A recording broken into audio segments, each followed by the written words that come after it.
Hi, we are Team One, and we are going to present from the GATT to the World Trade Organization.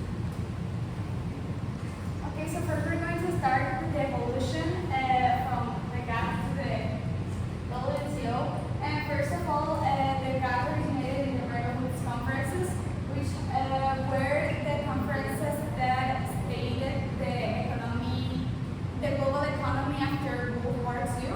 And this conference gave birth to the International Monetary Fund and the World Bank, and was supposed to give birth to the International Trading Organization.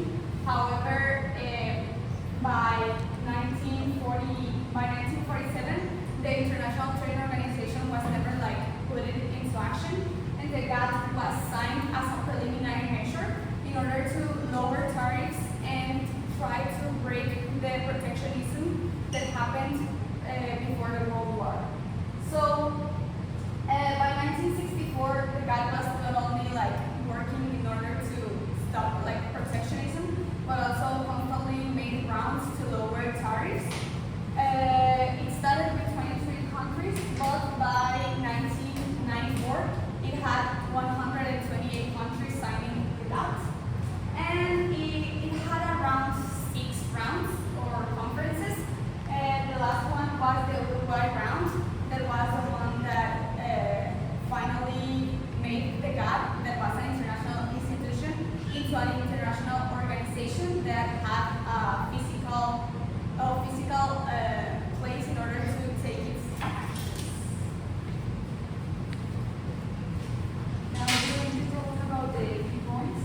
And first of all, its main goal was to eliminate the undesirable aspects of international trade prior to the world wars, and to make international trade easier. And it also provided a platform for the states for them to solve their disputes.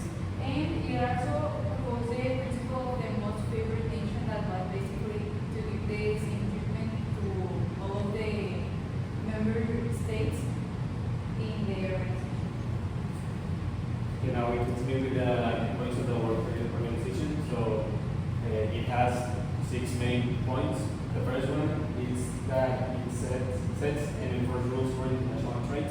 So this organization regulates dishonest behaviors of firms and dumping and that kind of stuff. So it makes a fair market worldwide. The second point is that it provides a for negotiation and monitoring for the trade liberalization. So the World Trade Organization is yes, platform, yes. The World Trade Organization is a platform that is like a mediator between countries, so they can negotiate and make a more liberal the market. So we see here liberalization. So it's when all countries open their markets for being to have more trade. And the number 3 is to resolve trade disputes. So the World Trade Organization invites other countries to be mediators for disputes among different countries, so they can solve the disputes fast and the number 4 is to increase the transparency of the decision-making process.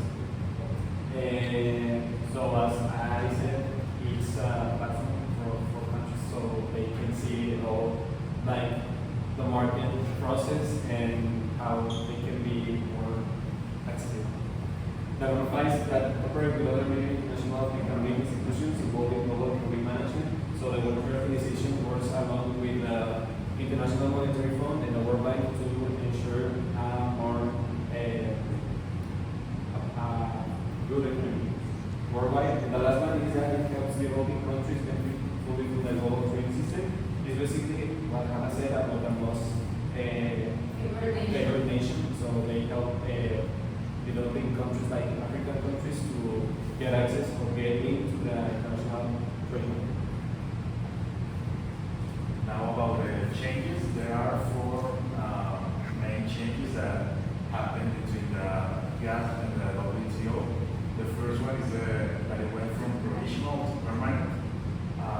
The GATT started as just a trade after the World War II. So the 1995, it changed and it was an actual institution, so it was kind of permanent. The second one is that it had a broader coverage. The GATT was only for goods, while the WTO was also for services. Intellectual property rights as a main new themes that differentiate both of these organizations' traits. The third one is the dispute resolution mechanism. Despite the GATT having these mechanisms, it wasn't really that well structured.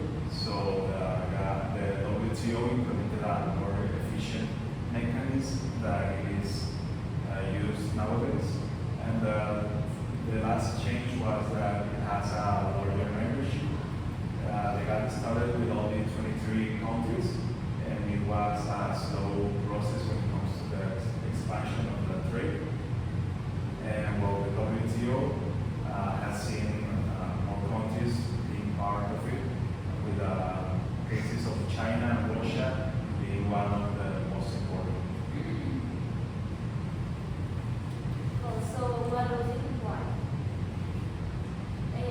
First of all, due to the several in the international system, there was a need of Spanish scope, international structure, resolution in a new ways, for example, different platforms, and also many decisions between the countries. As we live in a globalized world, it was necessary to create a new organization to establish the principles of the trade in the international system. Okay, so now we're going to talk about the main contributions of the GATT and WTO.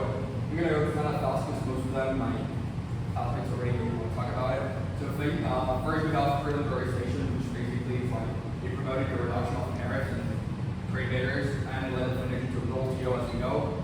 The other is the dispute settlement, as now mentioned, the GATT dispute resolution mechanism evolved into a more kind of like sophisticated one, which is the WTO's stronger dynamic settlement system. As also now mentioned, there's like a broadened scope. You mentioned that GATT used to be only for good, but with the WTO, the implications we got now included services and intellectual property. Last, we have equal treatment of nations, which is basically, but and I mentioned also like the most favored nations, basically treating out discrimination for the most favored nation principle, and ensuring members were treated equally and fairly. And lastly, the institutional framework,